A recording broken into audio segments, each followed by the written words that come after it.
কৃতি। জীবনকে অস্বীকার করিস না মনো, অস্বীকার করিস নে তোর আপন সত্তাকে। অনেক কিছু তোর করবার আছে এ জীবনে। অনেক চেষ্টা করেছে মনোয়ারা, কিন্তু কিছুতেই ভুলতে পারেনি জামানের কথা কয়টি। সংসারের নিত্য নৈমিত্তিক কাজের ফাঁকে ফাঁকে বারবার মনে পড়ে যায়, আর ক্ষণেকের জন্য আনমনা হয়ে পড়ে সে। সেদিনের সেই ফ্রক পরা ছোট মেয়েটি শাড়ির পোঁছ লাগতে না লাগতেই যে কখন যৌবনের রোজ নাম লিখিয়ে ফেলল তা নিজেও ভাবতে পারে না মনোয়ারা। বুড়ি দাদির চোখেই প্রথম ধরা পড়েছিল সে। পান খাওয়া লাল দাঁতগুলোকে ফাঁক করে ভর্ৎসনার সুরে ছেলেকে বলেছিলেন তিনি, আমি মরে গেলে তোদের যে কি হবে তাই ভাবছি। সদ্য অফিস ফেরত ছেলে অবাক হয়েছিল মায়ের মুখের দিকে তাকিয়ে। কেন, কি হয়েছে মা? মেয়েটার যে বিয়ে দিবার বয়স হয়ে গেছে, তার কি কোনো খোঁজ রেখেছিস? রাখবিই বা কেন? তুই তো কোনো দিন সংসারের কথা ভেবেছিস না ভাবিস? যাই বল বাবা, মেয়ের জন্য এবার একটা ভালো দেখে জামাই দেখ। জামান তো ওকে প্রথমে চিনতেই পারল না। চিনবেই বা কী করে? 4 বছর পর জেল থেকে বেরিয়ে এসেছে। এই 4 বছরে ভেতর অনেক পরিবর্তন এসে গেছে মনোয়ারার শরীরে, চেহারায়। অবাক হচ্ছ যে?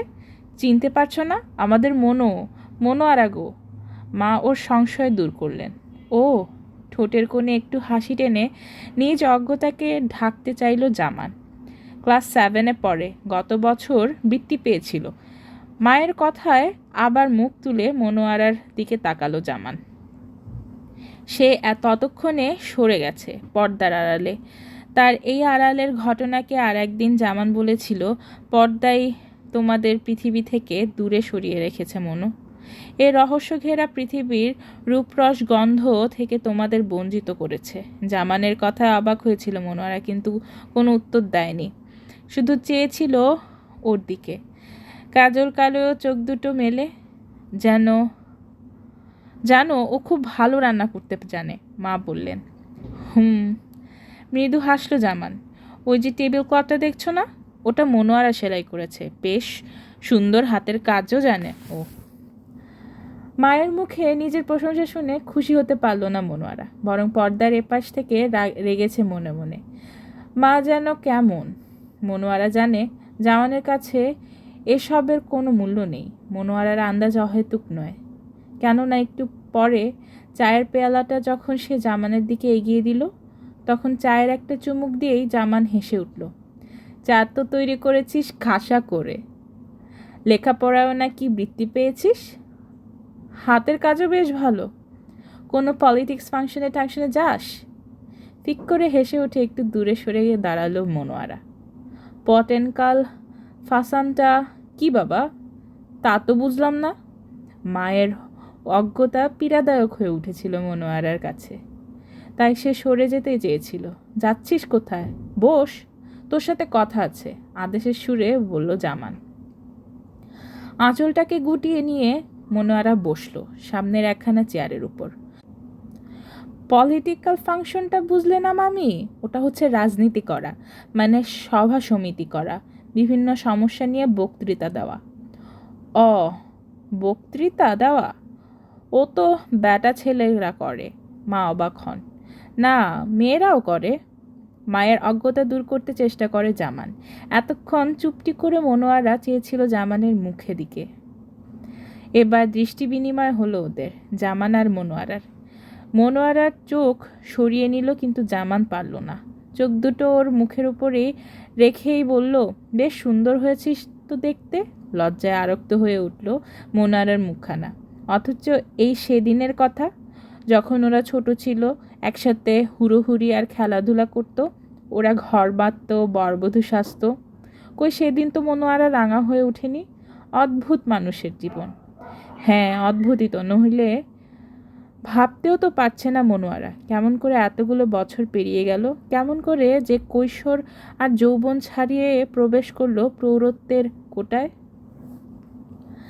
বিছানা চাদরটা গুটিয়ে ফেললো, ময়লা হয়ে গেছে ভীষণ। না কাচলে আর নয়। আবুলকে পাঠিয়ে দোকান থেকে সাবান আনিয়ে নিতে হবে একটা। কিন্তু কি যেন ভাবছিল সে একটু আগে। ও হ্যাঁ, তার ছোটোবেলাকার কথা আর জামানের কথা। এরপর আরও 2-1টা দিন গেছে অসহ্য পরিবেশের ভেতর দিয়ে। তারপর তৃতীয় দিনের স্বাভাবিক হয়ে এসেছে দুজনেই। চল সিনেমায় যাব, জামান বলল। সাথে কিন্তু আর কাউকে নিতে পারবি না, শুধু তুই একা। মা যেতে দিলে তো। কেন যেতে দিবে না? মাকে শুনিয়ে শুনিয়ে জোর গলায় বলল জামান। চোরের সাথে যাচ্ছিস না তো? না, আমার সাথে যাচ্ছিস। নে কাপড় পরে নে, সময় হয়ে এলো। বাধা দেবার কোনো পথ রাখেনি জামান। মা এসে শুধু বোরখাটা এগিয়ে দিলেন। নে, সময় হয়ে এলো। রিক্সা আনতে গিয়েছিল জামান। ফিরে এসে মনোয়ারার হাতে বোরখা দেখে অবাক হলো। ওটা আবার কেন? মা বলেছেন। মুখ নিচু করে উত্তর দিল মনোয়ারা। ওর হাত থেকে বোরখাটা টেনে নিয়ে বারান্দায় ছুঁড়ে ফেলে দিয়ে এক হাতে ওর একখানা হাত ধরে হ্যাঁচকা টান দিল জামান। চল। রিক্সা চড়তে এসে অবাক হলো মনোয়ারা। রিক্সায় পর্দা লাগানো হয়নি যে। প্রয়োজন নেই বলে নিষ্প্রিয়র মতো উত্তর দিল জামান। বাবা চাচা জানতে পারলে কিন্তু ভীষণ গাল দেবেন। মনোয়ারার কণ্ঠে ভয়ের আভাস। বিরক্তি বোধ করে জামান। নে নে, উঠবি তো ওঠ। বাবা বকবে, চাচা বকবে, কিন্তু কেন বকবে বলতো? তোদের কি বাইরে বেরোতে নেই নাকি? আর কথা কাটাকাটি করেনি মনোয়ারা। আসলে কোনো কথাই যেন সে অবিশ্বাস করতে পারেনি, যুক্তিহীন বলে। চুপটি করে রিকশায় বসেছে, রিকশা ছেড়ে দিয়েছে। জামান নামলো প্রথমে। নেমে আয়। দরজায় কড়া নাড়তে নাড়তে মনোয়ারাকে ইশারা করলো জামান। ভীষণ ভয় পেয়েছিল মনোয়ারা। অজানা অচেনা কোন জায়গায় জামান তাকে নিয়ে এলো। পরক্ষণে যার সামনে গিয়ে তাকে দাঁড়াতে হলো, তাকে দেখে আরও ঘাবড়ে গেল সে। আতপাকা চুল, খোঁচা খোঁচা দাড়ি, তীক্ষ্ণ চোখ, উন্নত নাসিকা, গৌরবর্ণ দেহ, এক বলিষ্ঠ পুরুষ। এর কথাই কি তুমি বলেছিলে জামান? ও কি কর্কশ গলা! মনোয়ারা আর একবার ফিরে তাকালো ভদ্রলোকের দিকে। হ্যাঁ, এর কথাই বলেছিলাম। নাম কি তোমার? আবার সে কর্কশ গলার প্রশ্ন। নামটা বলবার সংকোচও কাটিয়ে উঠতে পারছিল না মনোয়ারা। জামানি ওর হয়েও বলল, নাম মনোয়ারা। কিন্তু এ এত লজ্জা করছে কেন? ওকে বুঝিয়ে দাও যে পথে এসেছে সে পথে লজ্জা সংকোচ সব কিছু ছেড়ে ফেলে মাথা উঁচিয়ে চলতে হবে ওকে। যে পথে এসেছে? কোন পথে? রীতিমতো ঘেমে উঠল মনোয়ারা। লোকটা কি হিংস্র দৃষ্টিতে তাকিয়ে আছে ওর বুকের দিকে? না না, ঠিক বুকের দিকে নয়, গলার সাথে ঝুলানো নেকলেসটার দিকে। অলংকার পরাটাকে তুমি খুব পছন্দ করো বলে মনে হচ্ছে। হঠাৎ এ প্রশ্নের হেতু? মাথাটা যেন ঘুলিয়ে যাচ্ছে মনোয়ারার। কিন্তু ও অলংকারের ইতিহাসটা যদি তুমি জানতে, তাহলে নিশ্চয়ই ওগুলোকে ছুঁড়ে ফেলে দিতে। না, ইতিহাস জানার কোনো দরকার নেই ওর। জামানের প্রতি ভীষণ রাগ হয় মনোয়ারা। ভদ্রলোক আবার ততক্ষণে বলে চলেছেন, প্রাচীনকালে কেন, মধ্যযুগেও পুরুষেরা নারীর ওপর অমানসিক উৎপীড়ন চালাতো। যখন তখন যথেচ্ছভাবে তাদের মারপিট করত। শুধু তাই নয়, কোমরে, গলায়, হাতে পায়ে শিকল বেঁধে ঘরের ভেতর ফেলে রাখত ওদের, পাছে ওরা পালিয়ে যায়। নারী সে ট্র্যাডিশন ক্ষুণ্ণ করল না। আজও তাই তারা হাতে পায়ে গলায় শিকল অবশ্য আগে লোহার ছিল, এখন সোনার পরে গর্ব অনুভব করে। সেদিনই ঘরে ফিরে মনোয়ারা তার সমস্ত অলংকার আলমারিতে তুলে রেখে দিয়েছে, আর পরেনি। মা আর দাদি অবাক হলেন। কিরে, এত কান্নাকাটি করে বাপের কাছ থেকে ওগুলো আদায় করে নিলি কি আলমারিতে তুলে রাখার জন্য? সেদিন কোনো উত্তর দেয়নি মনোয়ারা। উত্তর আর কবে, কখন, কোন কথারই বা দিয়েছিল সে? অফিস থেকে ফেরার পর স্বামী যখন আবোল তাবোল আরম্ভ করলো, তখন কি মনোয়ারা ইচ্ছা করলে আর উত্তর দিতে পারে না? কিন্তু কই, দেয়নি তো কোনো দিন। স্বামীর মুখের দিকে তাকিয়ে সে কিছু বলতে পারে না। লোকটা কেমন ভেঙে পড়ছে দিন দিন। সারাদিন হিসাবের খাতায় সরাসরি সারি সারি অঙ্ক কষলে কারই বা মেজাজ ঠিক থাকে? ওই যা, চাদরটা এবার কি করে কাচবে মনোয়ারা? পানিটা যে চলে গেল, 3টার আগে কি আর আসবে? আকাশে তখন বিবর্ণ মেঘের ছুটোছুটি। এলোমেলো হাওয়ায় চুলের গোছা বারবার কপালে লেপ্টে আসছে সাবানের পানিতে। আবার আনমনা হয়ে পড়ে মনোয়ারা। মাঝে কিছুদিনের জন্য জামান কোথায় চলে গিয়েছিল, ফিরে এসে মনোয়ারাকে আড়ালে ডেকে নিয়ে সব বুঝিয়ে দিল। তাকে কি করতে হবে। মাথা নাড়ল মনোয়ারা। না, সে পারবে না। রাগে ফেটে পড়ল জামান। এটা পারবি নে, ওটা পারবি নে, পারবি কি বলতো? রান্না করতে? আঁচলের আড়ালে মুখ টিপে হাসছিল মনোয়ারা। হ্যাঁ, ওটা ছাড়া আর পারবই বা কি। কিন্তু এমন একদিন আসবে, সেদিন আমাদের বলার আগেই নারী এগিয়ে আসবে পাশে। রাগের মাত্রা বাড়ল বই, কমল না জামানের। পাকঘরের ভেতরেই তো তোদের বন্দি করে রেখেছিস। আচ্ছা বলতো মনো, এই সারাটা দিন পাকঘরের ভেতর রান্না করতে তোদের একটু বিরক্তি আসে না নাকি? দূর ছাই, চুলোর উপরে তেলটা কখন থেকে ফুটছে তো ফুটছেই। বড্ড অন্যমনস্ক হয়ে পড়েছে মনোয়ারা। কি দরকার পুরনো কাসুন্দি ঘাটাঘাটি করে? জীবনটা তো তার রান্না করেই গেল। তবুও কি সে খাইয়ে কোনোদিন সন্তুষ্ট করতে পেরেছে? তেল হয়েছে তো মশলা হয়নি, মশলা হয়েছে তো নুন বেশি পড়ে গেছে। নিত্য নতুন অভিযোগ। হ্যাঁ, নতুন নতুন জিনিস পাক করতে আমাদের খুব ভালো লাগে। জামানকে রাগাবার জন্য এই কথাটা বলেছিল মনোয়ারা। দম বন্ধ করে ফুলতে লাগলো জামান। তারপর এক সময় চিৎকার করে বেরিয়ে গেল, বছরে বছরে ছেলের মা হতেই আসলে তোদের ভালো লাগে। অন্যায় কী বা বলেছিল জামান?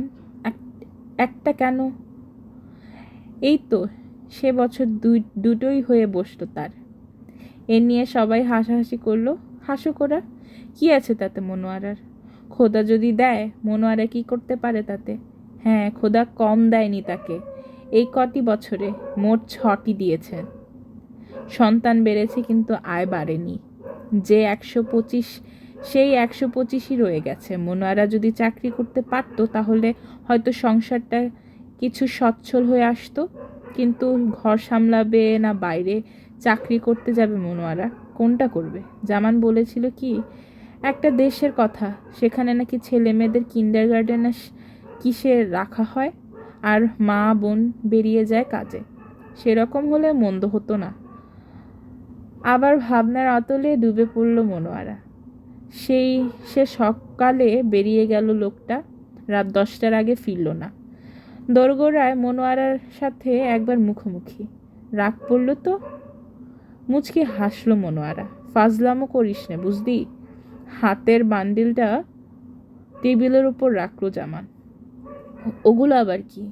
বান্ডিলটা হাতে নিয়ে কাগজের মোড়কটা খুলে ফেলল মনোয়ারা। অনেকগুলো ফটো, দেশ বিদেশের মেয়েদের। ওগুলো তোর জন্য এনেছি, দেখ। একবার দুটো চোখ দিয়ে ভালো করে দেখ।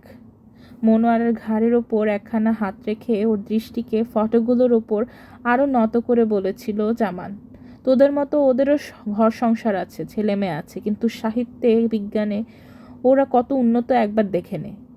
সত্যি অবাক হয়েছিল মনোয়ারা। শুধু অবাক নয়, প্রেরণা এসেছিল ওর অবচেতন মনের প্রতিটি রন্ধ্রে রন্ধ্রে ওদের মতো হবার জন্য। কিন্তু ইচ্ছে থাকলেই কি আর এসব দেশে সব কিছু করা যায়? মাথার উপর বাবা মা রয়েছে, আর রয়েছে সমাজ। তরকারিটা নামিয়ে নিয়ে ডালের কড়াইটা তুলে দিল মনোয়ারা। না, একটু ভালো করে ভাবতে পারবে তারও উপায় নেই। জামানেরও বা চলে যাওয়ার ছাড়া আর কি উপায় ছিল? ও তো কম করেনি মনোয়ারার জন্য। ওরই উৎসাহে মনোয়ারা লিখতে আরম্ভ করেছিল। গল্প, প্রবন্ধ, কবিতা। প্রথম প্রথম লেখায় একটু জড়তা ছিল বই কি, তাও কাটিয়ে উঠতে পেরেছিল সে জামানের প্রচেষ্টায়। সেদিনটার কথা কিছুতেই ভুলতে পারছে না মনোয়ারা। তার প্রথম লেখা, প্রথম গল্প যেদিন ছাপার অক্ষরে পত্রিকায় প্রকাশিত হলো, চারদিকে যেন থেকে প্রশংসাপত্র এলো। চমৎকার গল্প, বলিষ্ঠ লিখেনি, উজ্জ্বল ভবিষ্যৎ। জামান বলল, দেখ তোর ভেতর এমন একটা প্রতিভা ঘুমিয়ে আছে, তা কি তুই জানতি? আসলে সব কিছুর মূল্যে ওই চেষ্টা থাকাও চাই, সাধনা করতে হয়, তাহলেই প্রতিভা বিকাশ পায়, বুঝলি? কিন্তু বুঝেও কি করতে পারলো মনোয়ারা? আর লিখতে পারেনি সে, লিখতে পারবেও না। প্লট আসে, ভালো ভালো প্লট, কিন্তু মা ভাত দেবে না, স্কুলের যে সময় হয়ে গেল, শুধু খাই খাই খাই। নে খা। ভাতের গামলাটা ছেলের দিকে এগিয়ে দিয়ে কাপড়ের আঁচলে মুখের ঘাম মুছল মনোয়ারা। ভোর না হতে স্কুলের অফিসের তাগিদ, দুহাতে কাজ করে কুলিয়ে উঠতে পারে না, হাঁফিয়ে ওঠে, মাথা ঘুরায়, শরীরে ক্লান্তি নেমে আসে, তবুও রেহাই নেই, নিস্তার নেই, করতেই নেই হবে। দেখো জামান, তুমি আমার ভাগ্নে, অতি আপনার জন, তোমাকে আর কি বলবো, অবুঝ নও তুমি। সেদিন মামার মুখের দিকে কিছুক্ষণ অবাক হয়ে তাকিয়েছিল জামান, তারপর বলেছিল, কেন, কি ব্যাপার মামা? মানে লোকে কি সব আজে বাজে কথা বলা বলি করছে? আজে বাজে কথা? হ্যাঁ, বোঝোই তো, ঘরে বয়স্কা মেয়ে থাকলে অনেকেই অনেক কথা বলে, তাই বলছিলাম। কথাটা আর শেষ করেননি তিনি, হয়তো শেষ কথাটা উচ্চারণ করতে ভদ্রতায় বাদ ছিল তার, কিন্তু মনোয়ারার দাদি ওসব ভদ্রতার ধার ধারেন না, তাই সহজ এবং সরল ভাষায় তিনি বলেছিলেন, ন্যাকামো। আরে জামান, বুঝতে তো পারছো সবই। এবার সব সত্যি বুঝলো জামান। ছোট্ট চামড়ার সুটকেসটাকে হাতে নিয়ে নির্বিকারভাবে বেরিয়ে গেল সে। বাইরে বৃষ্টি হচ্ছিল তখন, সে বৃষ্টির ভেতর ভিজেই চলে গেল। কেউ বাধা দিল না, এমনকি মনোয়ারাও না। নিশ্চল পাথরের মূর্তির মতো দাঁড়িয়েছিল সে। চোখের পলকগুলো কি ভিজে উঠেছিল মনোয়ারার? নইলে অমন আঠা আঠা লাগছিল কেন চোখের আশপাশটা? তারপর 1 বছর না ঘুরতেই বিয়ে, নূতন জীবন, নূতন করে ঘর বাঁধবার দিন, স্বামীর বলিষ্ঠ দেহের সবল পেশির ভেতর নিজেকে হারিয়ে ফেলার পালা। তারপর এক ঝড়ো রাতের আকস্মিকভাবেই খবরটা শুনল মনোয়ারা, জামানকে পুলিশে ধরে নিয়ে গেছে। আর কিছুদিন পরেই শুনল ওকে আন্দামান না কোথায় চালান করে দেওয়া হয়েছে। খবরটা শুনে খুবই দুঃখ হয়েছিল তার, কিন্তু ভাববার অবসর পায়নি সে, কারণ আবুল তখন 7 মাসের। তাকে নিয়েই ব্যস্ত ছিল সে। কিন্তু আজকাল প্রায় ভাবনায় পড়ে মনোয়ারা, সেই যে লোকটাকে নিয়ে গেল ওরা, আজও সে ফিরে আসেনি, দেশ স্বাধীন হবার পরেও না। তবে কি ওকে ওরা মেরে? মাগো, দেখো না, আবুল ভাই ওরা বিকেলে আরমানিটোলা মিটিংয়ে যাচ্ছে, আমার নেবে না বলেছে। মা, আমি যাব। মেয়ে সেলিনা এসে গলা জড়িয়ে ধরেছে তখন। ধিঙ্গি মেয়ে, আজ বিয়ে দিলে কাল ছেলের মা হবে, পুরুষদের মিটিংয়ে রূপ দেখাতে যাবেন উনি। মেয়ের মুখের উপর খুন্তি নাড়ে মনোয়ারা। কেন, মেয়েদের বুঝি সভা সমিতিতে যেতে নেই? আমি যাব। সেলিনা গো ধরে। অবাক মনোয়ারা, বড্ড বেশি অবাক। জামানের কথা, ঠিক জামানের কথাটাই ধ্বনিত হয়েছিল সেলিনার কণ্ঠে, কিন্তু কোত্থেকে এসব শিখেছে ও?